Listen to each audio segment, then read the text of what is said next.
BJP ప్రభుత్వమేనని ప్రధాని నరేంద్ర మోదీ చేసిన వ్యాఖ్యలపై TPCC chief Mahesh Kumar Goud counter ఇచ్చారు. నిజామాబాద్లో మీడియాతో మాట్లాడుతూ రాష్ట్రానికి వచ్చి చేయబోయే అభివృద్ధి పనులపై ఏం చేస్తారో చెప్పకుండా ప్రధాని కేవలం రాజకీయాలే మాట్లాడటం సరికాదని తెలిపారు. తెలంగాణలో మళ్లీ అధికారంలోకి వచ్చేది కాంగ్రెస్ పార్టీనే అని అన్నారు. రాష్ట్రంలో బీజేపీ ఎదిగే అవకాశం ఏమాత్రం లేదని తేల్చి చెప్పారు. భారత ప్రధానమంత్రి తెలంగాణకు వచ్చి బీజేపీ పార్టీకే ప్రధానమంత్రిగా మాట్లాడడం జరిగింది. వారి దేశానికి తండ్రి లాంటి వారు. అన్ని రాష్ట్రాలకి సమానంగా నిధులిచ్చి విధులిచ్చి ఆదుకోవాల్సినటువంటి ప్రధానమంత్రి పదవి ఉన్నటువంటి నాయకుడు కేవలం రాజకీయాలే మాట్లాడడం అనేది తెలంగాణ ప్రజలు రుచించడం లేదు. ప్రధానమంత్రికి వచ్చినప్పుడు ఈ రాష్ట్రం కొత్తగా అవతరించిన రాష్ట్రం, 12 సంవత్సరాల రాష్ట్రం, చిన్న రాష్ట్రం, కొత్త రాష్ట్రం, ఇక్కడ ఇవ్వాల్సినటువంటి నిధులు విధుల గురించి మాట్లాడాల్సి ఉండాల్సింది. విభజన హామీలో ఇచ్చినటువంటి హామీల గురించి, విభజన చట్టంలో హామీల గురించి మాట్లాడి ఉంటే బాగుండేది. ఈ రాష్ట్రాన్ని అన్ని రకాలుగా ఆదుకోవాల్సినటువంటి ప్రధానమంత్రి గారు కేవలం రాజకీయాలు మాట్లాడి ఈ రాష్ట్రంలో మేమే వస్తామనే మాట చెప్పడం వారు బీజేపీ పార్టీ కొరకే వచ్చినట్టుగా కనబడతా ఉంది. వారు ప్రధానమంత్రి హోదాలో వచ్చినారు. ప్రధానమంత్రి హోదాలో రాష్ట్రానికి ఇవ్వాల్సినటువంటి అభివృద్ధి గురించి మాట్లాడుంటే సంతోషించే వాళ్ళం. బహుశా ప్రధానమంత్రి గారికి తెలియదు ఈ రాష్ట్రం యొక్క స్థితిగతులు, ఈ రాష్ట్రం యొక్క భౌగోళిక కుల సమీకరణలు. ఈ రాష్ట్రంలో బీజేపీ పార్టీ మొలకెత్తే సమస్య లేదు. ఇవాళ వెస్ట్ బెంగాల్లో ఏ రకమైనటువంటి రాజకీయాలు చేసి వాళ్ళ అధికారంలోకి వచ్చారో ఒక్కసారి ప్రజలకు అర్థం కావాలి. 1 కాదు 2 కాదు 92 లక్షల ఓట్లు తీసేశారు. సెక్యులర్ భావాలు కలిగినటువంటి ఓట్లు తీసేసి అక్కడ అధికారంలోకి వచ్చే ప్రయత్నం చేసినారు. ఇక్కడ తెలంగాణ కూడా అలాంటి ప్రయత్నాలు సాగవు. తెలంగాణ ప్రజలు విఘ్నులు. తెలంగాణ ప్రజలు లౌకికవాదం నమ్ముకున్న ప్రజలు కాబట్టి ఇక్కడ అలాంటి పప్పులేం ఉడకవు. ప్రధానమంత్రి గారు ఇంకెన్నిసార్లు వచ్చినా వారొక ప్రధానిగా ఇక్కడ ఇవ్వాల్సిన నిధులు విధులు ఇవ్వాల్సిందే తప్ప రాజకీయంగా వారు ఎన్ని మార్లు పర్యటనలు చేసినా ఇక్కడ బీజేపీ బలపడే అవకాశమే లేదు.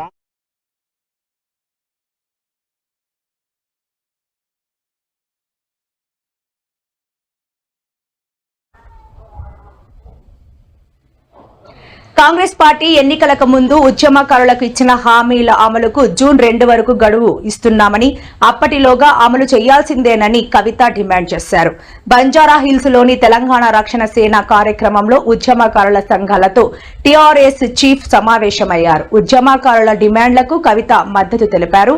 ఈ సందర్భంగా ఆమె మాట్లాడుతూ అప్పటికి హామీలు అమలు చేయకుంటే ఉద్యమకారులతో కలిసి ప్రత్యక్ష ఆందోళనలు చేపడతామని హెచ్చరించారు. ఇవాళ ఈ మహబూబ్ నగర్ గడ్డ మీద మనం ఒక్క విషయం ఆలోచన చేసుకోవాలి. తెలంగాణ ఉద్యమం అంతా ఎందుకోసం కొట్లాడినాం? మనం నీళ్ల కోసం కొట్లాడినాం. నీళ్ల గురించి ఎప్పుడు మాట్లాడినా పల్లె పల్లెన పల్లెలు మొరిసే మా పాలమూరులోనా అని ఆ పాట గురించి మాట్లాడుకున్నాం. మా పాలమూరులో నీళ్లు లేవనే దుఃఖం గురించి మాట్లాడుకున్నాం. కృష్ణా నది 300 కిలోమీటర్లు మన మహబూబ్ నగర్ ప్రాంతంలో పోతున్నా కూడా బిరబిరా కృష్ణమ్మ కదిలిపోతుంది తప్పితే మా పొలాలకు నీళ్ళు వస్తలేవని బాధపడి దుఃఖపడి ఆ ఆవేదన నుంచి పిడికిలు బిగించి ఉద్యమం చేస్తే ఇవాళ తెలంగాణ రాష్ట్రం వచ్చింది. మరి వచ్చినటువంటి ఆ రాష్ట్రంలో 12 ఏళ్ళు అవుతుంది. 1 కాదు 2 కాదు 12 ఏళ్ళు అవుతుంది. ఈ 12 ఏళ్లలో పాలమూరుకి ఒక్కటంటే 1 ఎకరానికి కూడా కృష్ణా నీళ్లు రాలేదు. అంతకుముందు పెండింగ్ ఉన్నటువంటి లిఫ్టులు, అది భీమా కావచ్చు, నెట్టంపాడు కావచ్చు, కల్వకుర్తి కావచ్చు, కోయిల్ సాగర్ కావచ్చు, అన్నీ 50% పూర్తి చేసుకున్నాం. అవి కూడా సంపూర్ణంగా పూర్తి చేసుకోలే. కానీ మెయిన్ కృష్ణానది ఏదైతే ఉందో ఆ కృష్ణానది నుండి మన పాలమూరుకి రావాల్సినటువంటి నీళ్ళు ఏవైతే ఉన్నాయో అవి ఇప్పటికి కూడా మన పొలాలకు రాలే. 12 ఏళ్ళు అయినాయి. 10 ఏళ్ళు బీఆర్ఎస్ ప్రభుత్వం ఉండే, 2.5 ఏళ్ళు కాంగ్రెస్ ప్రభుత్వం ఉన్నది. కానీ ఇప్పటి వరకు ఒక్క చుక్క నీళ్ళు రాలే. 33,000 కోట్ల రూపాయలు ఖర్చు అయిపోయింది. 33,000 కోట్ల రూపాయలు పాలమూరు రంగారెడ్డి ప్రాజెక్టు మీద ఖర్చు పెట్టిరు, కానీ 33 ఎకరాలకు కూడా నీళ్ళు ఇయ్యలే. చాలా దారుణమైన పరిస్థితి. ఇవాళ మేలో ఉన్నాం మనం, దసరా వరకు మీకు టైం ఇస్తాం. అక్టోబర్ 20-21 దసరా ఉన్నది. 4 నెలల లోపల మీరు ఇదే లక్ష్మీదేవిపల్లిలో రిజర్వాయర్ కట్టాలి. పాలమూరు రంగారెడ్డి జిల్లా కోసం చేపట్టినటువంటి ప్రాజెక్టును మొదలు పెట్టాలి. పనులు పెద్ద ఎత్తున ప్రారంభించాల్సిందే. ఒకవేళ మీరు ప్రారంభించకపోతే దసరా తెల్లారి నుండే తెలంగాణ రక్షణ సేన ఆధ్వర్యంలో, టిఆర్ఎస్ ఆధ్వర్యంలో మొత్తం పాలమూరు రంగారెడ్డి జిల్లా పరివాహక ప్రాంతం అంతా కూడా మేము పాదయాత్ర చేస్తాం. ప్రతి నియోజకవర్గంలో ప్రతి దగ్గర ప్రజల్ని కూడగడుగుతాం. మీరు చేస్తున్నటువంటి అన్యాయాన్ని ప్రజలకు వివరించి చెప్తాం, తప్పితే ఇంకొక ఆలోచన చెయ్యం.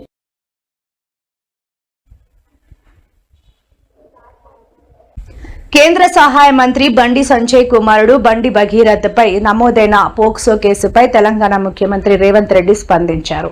ఈ నెల 8వ తేదీన ఫిర్యాదు వస్తే ఇప్పటి వరకు ఎందుకు చర్యలు తీసుకోలేదని డీజీపీ సివి ఆనంద్ను ప్రశ్నించారు. ఈ కేసులో వెంటనే విచారణ చేపట్టాలని డీజీపీని ఆదేశించారు. కేసులో సమగ్ర విచారణకు ప్రత్యేక దర్యాప్తు బృందాన్ని ఏర్పాటు చేయాలని ఆదేశించారు. విక్టిమ్ స్టేట్మెంట్ ఆల్రెడీ ఒకసారి రికార్డ్ అయింది, అది కూడా నేను చదివాను. ఇంకా ఫర్దర్గా మేము ఇంకా దీనిలో కొన్ని ఇన్ఫర్మేషన్ ఇంకా మనకు కావాలి, అందుకే మేము మళ్ళీ ఒకసారి ఆమెతోటి మాట్లాడతాం. ఇది మనకు అతను దొరికితే, అతనికి ఆఫెన్స్ ప్రూవ్ అయితే మేము ఖచ్చితంగా అరెస్ట్ చేస్తాం. ఒక పాక్సో కేసు మన దగ్గర రిజిస్టర్ అయింది. పాక్సో కేసు రిజిస్టర్ అయిన తర్వాత ఇప్పటి వరకు చట్టం ప్రకారంగా ఏమేం కేసులు చేయాలి, లాస్ట్ 1-2 days లో కూడా మన వాళ్ళు చాలా ప్రయత్నం చేసి అన్ని డాక్యుమెంటేషన్ కలెక్ట్ చేశారు. అక్యూజ్ గురించి కూడా మేము ఇప్పుడు ఇన్ఫర్మేషన్ సిడిఆర్ నుంచి మేము ప్రయత్నం చేస్తున్నాము. మనకు దొరికితే అతన్ని మేము ఖచ్చితంగా పట్టుకుంటాం. నా కోసం ఇది మన పోలీస్ స్టేషన్ లో ఒక పాక్సో కేసు రిజిస్టర్ అయింది.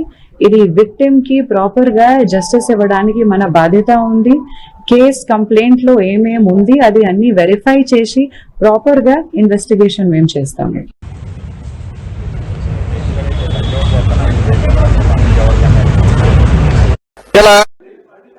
ఇలా మైనర్ బాలిక మీద అత్యాచారం జరిగినప్పుడు ఫోక్సో కేసు పెట్టారు. ఫోక్సో కేసు పెట్టినప్పుడు చట్టం ఏం చెప్తుంది? 164 ప్రకారము మెజిస్ట్రేట్ ముందు అమ్మాయి స్టేట్మెంట్ రికార్డ్ చేయాల్సిన బాధ్యత పోలీస్ అధికారుల మీద ఉంది. మరి ఎందుకు రికార్డ్ చేయించలే? దేశవ్యాప్తంగా చర్చించుకుంటారు. ఇప్పుడు వేరే దేశం నుంచి వచ్చి అత్యాచారం చేసి నాకు అర్థం కాలే. ఉగ్రవాదులు వచ్చి అత్యాచారం చేసిరా? అదే కుటుంబంలో జరిగినటువంటి ఒక ఇన్సిడెంట్ పార్టీకు అది సాయం లేదు. It's a legal matter. Law will take its own course of action. Bandi Sanjay గారు మన నేత, మా మినిస్టరు, ఆయనకు ఈ యొక్క దీంతో ఎపిసోడ్ సంబంధం లేదు. ఒకవేళ వాళ్ళ కుటుంబ సభ్యులు ఏమైనా ఇన్వాల్వ్ అయి ఉంటే that will be investigated by the police.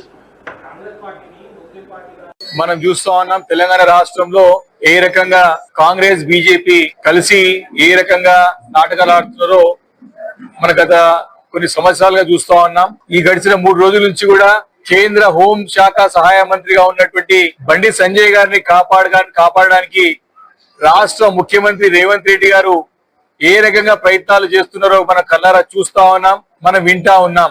కేంద్ర హోం శాఖ సహాయ మంత్రిగా ఉన్నటువంటి బండి సంజయ్ గారి కుమారుడు మరి పోక్సో చట్టం కింద కేసు నమోదై దాదాపు 3 రోజులు కావస్తా ఉన్నా మరి దానిపైన ఇలాంటి విచారణ చేపట్టకుండా తక్షణం ఎవరైతే బండి సంజయ్ కుమార్ గారి కుమారుడు ఉన్నారో వారిపైన కేసు బుక్ అయింది. ఇమ్మీడియట్ గా వారిని తక్షణం అరెస్ట్ చేయాల్సిన అవసరం ఉన్నా ఇలాంటి చర్యలు తీసుకోకుండా తిరిగి వారిని కాపాడే ప్రయత్నం రాష్ట్రంలో ఉన్నటువంటి హోంశాఖ బాధ్యతలు చేపట్టినటువంటి ముఖ్యమంత్రి రేవంత్ రెడ్డి గారు కాపాడడానికి విశ్వ ప్రయత్నాలు చేస్తున్నది మన స్పష్టంగా కనపడతా ఉన్నది. మరి ఈ పోక్సో చట్టం అనేది అందరికి తెలుసు.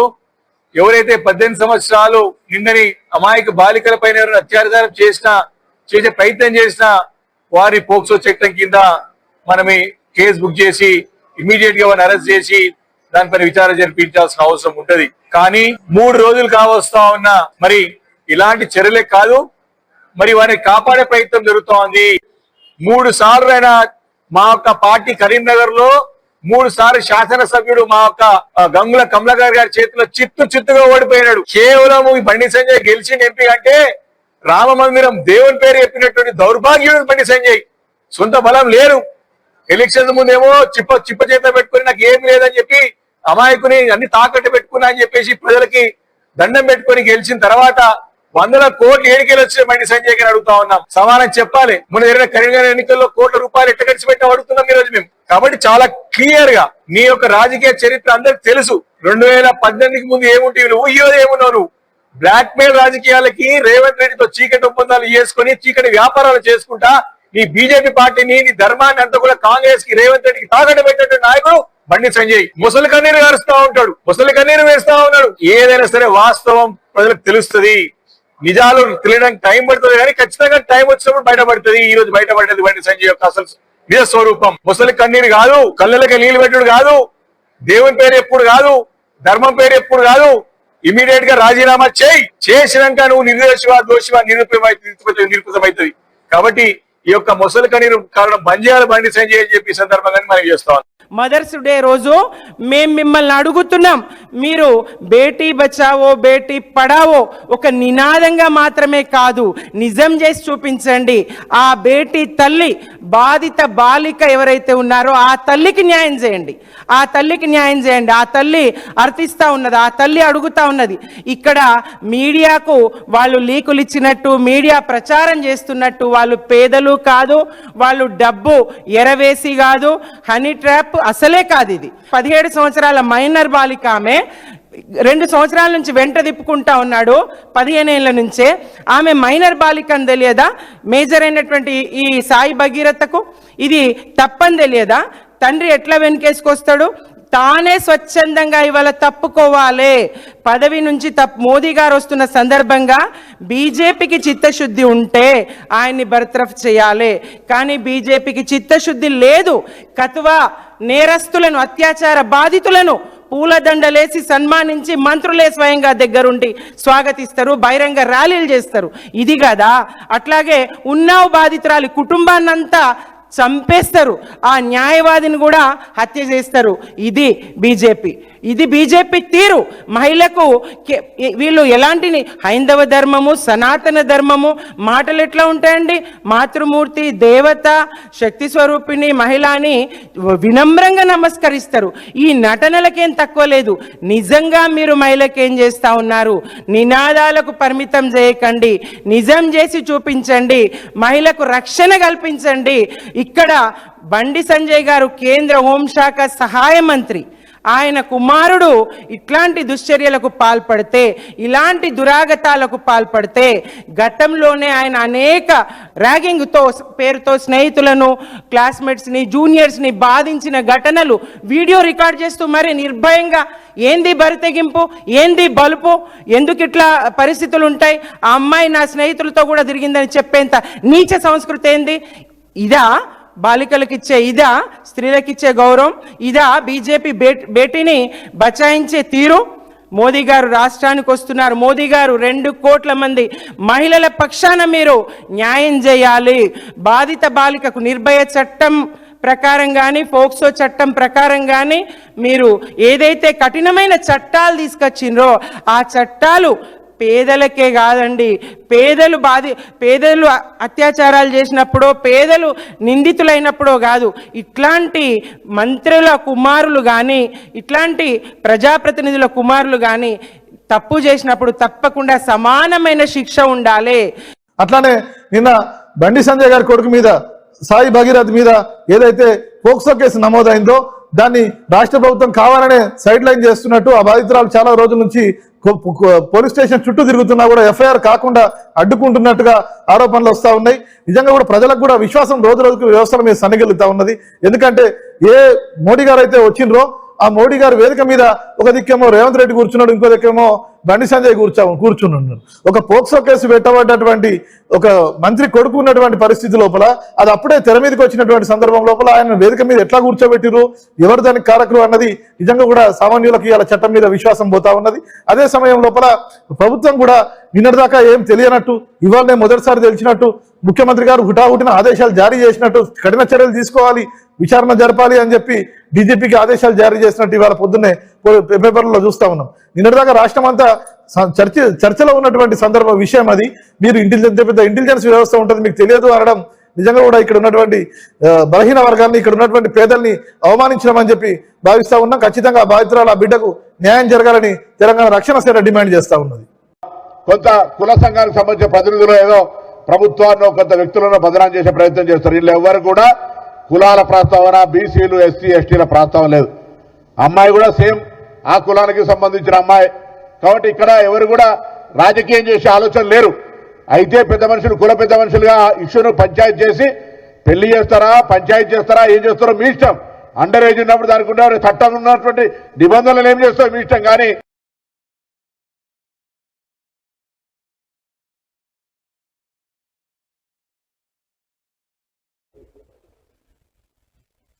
నారా లోకేష్ సింగపూర్లో బిజీగా పర్యటిస్తున్నారు. రాష్ట్రానికి పెట్టుబడులను ఆకర్షించడమే లక్ష్యంగా ఆయన పలు అంతర్జాతీయ సంస్థల ప్రతినిధులు, ప్రభుత్వ విభాగాలతో కీలక సమావేశాలు నిర్వహిస్తున్నారు. పర్యటనలో సింగపూర్ వాణిజ్య పరిశ్రమల మంత్రిత్వ శాఖ కార్యాలయంలో జరిగిన జాయింట్ ఇంప్లిమెంటేషన్ స్టీరింగ్ కమిటీ సమావేశంలో లోకేష్ పాల్గొన్నారు. మరోపక్క సీఎం చంద్రబాబు, కేంద్ర మంత్రులు, ప్రపంచ బ్యాంక్ ప్రతినిధులతో కీలక భేటీలు, పలు అంశాలపై చర్చించారు.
తనను పార్టీ నుంచి దూరం చేయాలనుకుంటే అది ఎవరి వల్ల సాధ్యం కాదని ప్రముఖ యాంకర్ వైసీపీ నాయకురాలు శ్యామల అన్నారు. శ్యామలకు కౌంట్ డౌన్ మొదలైందని కొంతమంది మాట్లాడుతున్నారని, కానీ వారికి ఒక్కటే సమాధానం చెప్పదలుచుకున్నానని అన్నారు.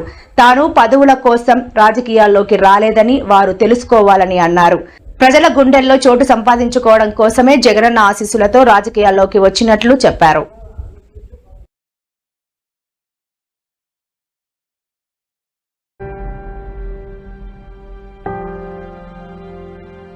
అందరికి నమస్కారం. ఆంధ్ర రాష్ట్ర మాజీ ముఖ్యమంత్రి వర్యులు శ్రీ వైఎస్ జగన్మోహన్ రెడ్డి గారు మా వి గన్ అనేటువంటి ఒక అంశాన్ని ప్రజల ముందుకు తీసుకొచ్చారు. ఎందుకు జగన్మోహన్ రెడ్డి గారు ఈ ఆలోచన చేశారు అనే విషయాన్ని ఈ వీడియోలో వివరించే ప్రయత్నం చేస్తున్నాం. బయలుదేరదామా? జై జగన్.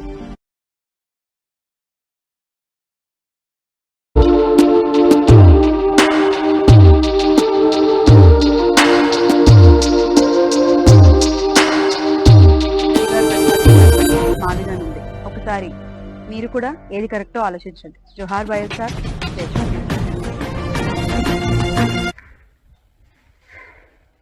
రాష్ట్రంలో చంద్రబాబు 2 ఏళ్ల పాలనలో తీవ్ర వజ్ర వ్యతిరేకత కనిపిస్తోందని, దాన్ని దాచేస్తూ కలెక్టర్ల సమావేశాల పేరుతో గప్పాలు కొట్టుకుంటున్నారని అంబటి రాంబాబు ధ్వజమెత్తారు. 2 రోజుల పాటు జరిగిన కలెక్టర్ల సమావేశం మరోసారి చంద్రబాబు గొప్పలకు ఉపన్యాసాలకే పరిమితమైందన్నారు. చంద్రబాబు పాలనలో 7 సార్లు నిర్వహించిన కలెక్టర్ల సమావేశాల్లో ఒక్క మంచి సంస్కరణ ఆయన తెచ్చారా అని అంబటి రాంబాబు ప్రశ్నించారు. ఎక్కడికి? సింగపూర్. దేనికి? గవర్నెన్స్ కోసం నేర్చుకోవాలని. అసలు నువ్వే సింగపూర్కి చెప్పి అంత మొగోడని చెప్తూ ఉంటావు కదా. ఒక బృందాన్ని పంపించి అక్కడ తిప్పుకొచ్చారు. వాళ్ళు పరిపాలనకు సంబంధించిన, గవర్నెన్స్ సంబంధించిన అన్ని కూడా తెలుసుకొని ఈయనకి చెబితే ఆయన అమలు చేస్తాడంట. నేను అడుగుతా ఉన్నా, అయ్యా నారా చంద్రబాబు నాయుడు గారు, మీరు ఎన్నికలకు ముందు ఏ వాగ్దానాలు చేశారు నాకు చెప్పండి ఒకసారి. 1 కాదు 2 కాదు, సూపర్ 6 సూపర్ 7 అన్నారు. దాంతోపాటు 142 హామీలు ఇచ్చారు. ఎన్ని అమలు చేశారు మీరు? నాకు అర్థం కాలేదు. ఎంత దుర్మార్గం అంటే అరకొరగా అమలు చేశారు కొన్ని, అయిపోయిన సూపర్ 6 అన్నారు. ఇంతకన్నా దౌర్భాగ్యం ఏం కావాలి? ఇంతకన్నా మోసం ఏం కావాలి? నేను సింగపూర్ వెళ్ళి సంస్కరణ చేయడానికి, లేకపోతే గవర్నెన్స్ చేయడానికి మరి ఎన్ని సింగపూర్ వెళ్ళి మీరు ట్రైనింగ్ అయ్యి వచ్చి ఇచ్చారు హామీ? నేను అడుగుతా ఉన్నా. ఒకటే ఆడబిడ్డని, ఇది నెలకు 15,100 చొప్పున ఏడాదికి 18,000 ఇస్తామన్నారు. ఇచ్చారా? మోసం చేశారు కదా. సింగపూరు వెళ్ళి స్టడీ చేసి ఇది ఇచ్చారా మీరు? మీరంతటా మీరే కదా ఇచ్చింది. అమలు చేసే కార్యక్రమం చేస్తున్నారా? తప్పుకు పోయి దబాయించేటటువంటి కార్యక్రమం చేస్తున్నారు. నెలకు 3,000 చొప్పున నిరుద్యోగ భృతి ఇస్తామన్నారు. ఇచ్చారా? ఇవ్వరా? అదే కొట్టారు. అంతేకాదు ఎస్సీ ఎస్టీ బీసీలకు, మైనారిటీలకు 4,000 చొప్పున 50 ఏళ్ళు పైబడితే వారికి 4,000 చొప్పున పెన్షన్ ఇస్తా ఉన్నారు. ఆ పెన్షన్ ఇచ్చారు కానీ ఈ పెన్షన్ మాత్రం ఎగ్గొట్టేటటువంటి కార్యక్రమం చేశారు. ఎన్ని అబద్ధాలు ఆడాలో, ఎన్ని అసత్యాలు చెప్పాలో అన్ని అసత్యాలు చెప్పి మీరు పథకాలు అమలు చేయకోకుండా, ఇచ్చిన పథకాలు అమలు చేయకోకుండా ఇవాళ మోసం చేసేటటువంటి కార్యక్రమం చేసినటువంటి